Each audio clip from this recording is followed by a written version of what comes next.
Hey everyone, it's final round in the first round. I got little Luca here. Special to this video, a lot of he looks scared.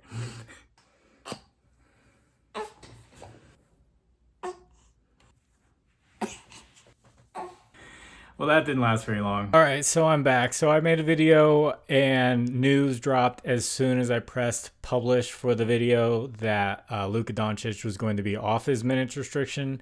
And people are saying LeBron isn't going to play, but I have not seen that. I see questionable everywhere for him. His lines are still out. So as of right now, we are still thinking LeBron's going to play. That news would probably drop, a few hours before the game just to mess with everyone's slips. That's just the way they work.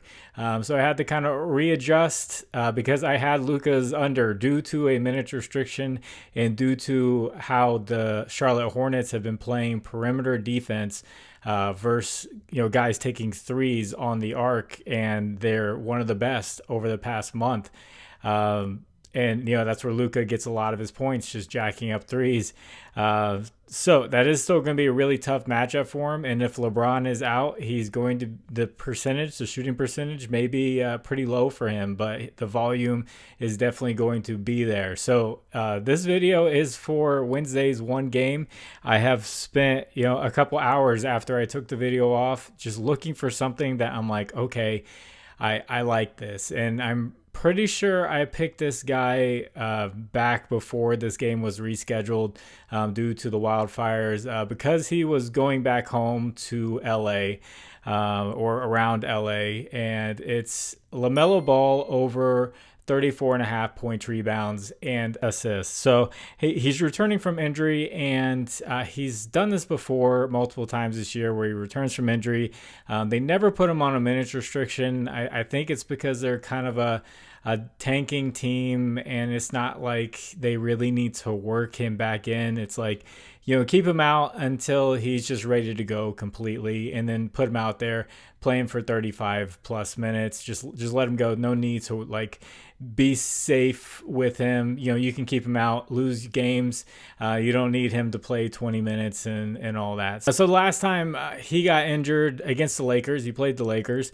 He came back against the Spurs. He played 36 minutes, took 26 shots, scored 24 points, had 10 assists and 4 rebounds. So what you see on the screen is him playing 25 plus minutes this season. You'll see he's only missed this PRA line just 3 times. And I'm going to go over the matchup here. Lakers 11th most points to point guards over the past month, 5th least rebounds, and 10th most assists. So rebounds is going to be the tough one, but really this is the past month. So Anthony Davis is a big part of it.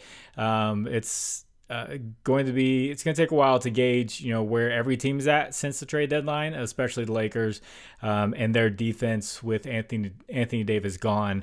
But that's what we have right now. The last game they did play against the Jazz, Jordan Clarkson had 9 rebounds, and Isaiah Collier had 7 rebounds. So they're giving up a lot of rebounds to guards, so that's why I'm throwing it in here. At first, I had points plus assist because of the 2 good matchups, 4 points and assist.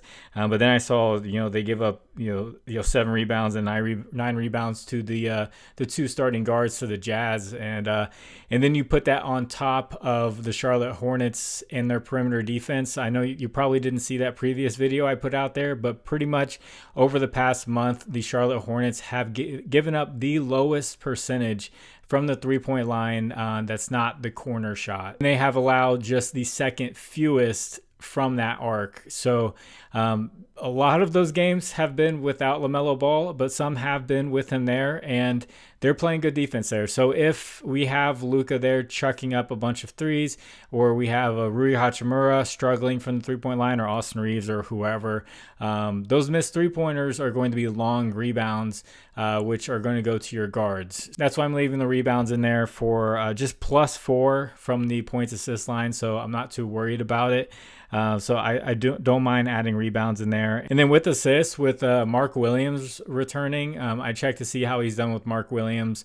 and you'll see that he has gone over in 9 out of 11 games with Mark Williams. So if you only heard of Mark Williams due to the trade to the Lakers, and this is your first time hearing about him outside of the Lakers trade, he is very good in the pick and roll, and especially with Lamelo Ball and getting lobs and dunks and putback dunks and stuff like that. So when Mark Williams is in the pick and roll, the Lakers really have to respect the roll man, and Lamelo Ball scores a lot of points off that pick, and if they have to respect him, he could get some easy shots there, as well as shooting from the arc. We don't know how bad the Lakers perimeter defense is going to be until we see a good sample size.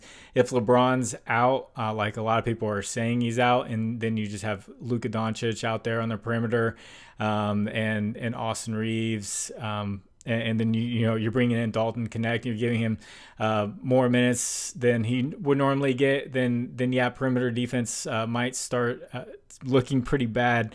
And LaMelo Ball is just a guy, a high volume shooter. He's going to take a lot of shots, and with Anthony Davis not there to protect the lane, he could get some easy shots at the basket. Just really good opportunity here for LaMelo Ball. Just switching things up from the mindset of taking a Lakers player, because LaMelo Ball, along with that news with the minutes restriction, was deemed probable. Mark Williams was deemed probable. Mark Williams' line I did see dropped at 14.5 points. That was the first one that came out. They say due to conditioning, so I don't know if he's going to have some type of minutes restriction or they're going to just play him. If it's the same philosophy as LaMelo Ball, then yeah, you're going to keep him out as long as you can, because you don't want to win you don't want to win too many games. It could be a revenge type thing because the Lakers said no, never mind on that trade, but we'll see with Mark Williams. I just feel like if we get the LaMelo Ball, the minutes, everything else is just going to kind of fall into place. So that is the one play that I have, the one prop that I have. I was kind of eyeing the spread for the Hornets at plus 12.5. I think a lot of people are kind of overreacting to Luka and the Lakers and all that. But the Hornets with LaMelo Ball and Mark Williams playing are actually not that bad against the spread. And even with LaMelo Ball for a while, they weren't that bad against the spread. So if I had to take like a spread pick, I know like 70% of people are on the Lakers, but I kind of like the 12.5 for the Hornets to stay in this game, especially if LeBron is ruled out. And now you have a Luka Doncic who he's played some limited minutes, and he's still rusty. He's not prime Luka or anything like that. So it's going to take some time for him to adjust and get back to the way he was. So with LaMelo Ball there, and the Hornets kind of having all their weapons, not Brandon Miller, but still having some decent weapons with Bridges and Mark Williams, they could put up a fight there. So if you guys could, please like the video, and if you haven't, please subscribe to the channel. If this is the second time you're seeing an upload, I'm sorry. I never had any news like that just drop immediately after I released the video that affected the play that I had. I figured it'd be better to take it away before more people saw it, because that is pretty big news that the minutes restriction will be lifted and he will play more minutes. So definitely not an under on Luka where the line was at. His line has been getting bumped up even more and more, especially with the LeBron news. As soon as that is like certified he's out, the Luka line's going to go up even higher. So it's just a weird game for like a makeup game to bet on.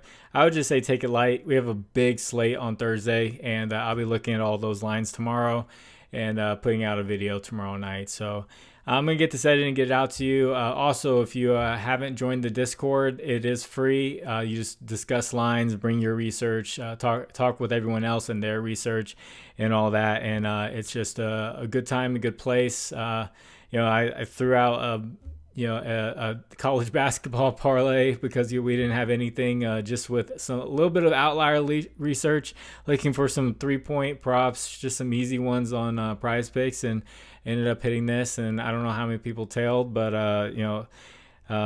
It's just stuff like that, just random things get thrown out there. Unrivaled, Prizepicks decided to put Angel Reese rebounds up at nine even, and I was like, okay, that's a steal. I know she's averaging around 9 in that, but she got 9 in the first half and crushed that line. So we'll see if we can get Angel Reese rebounds again before WNBA starts. I'm gonna get this edited and get it out to you. God bless you all. It's fun around. My name is Jordan. I will catch you on the next one. Bye.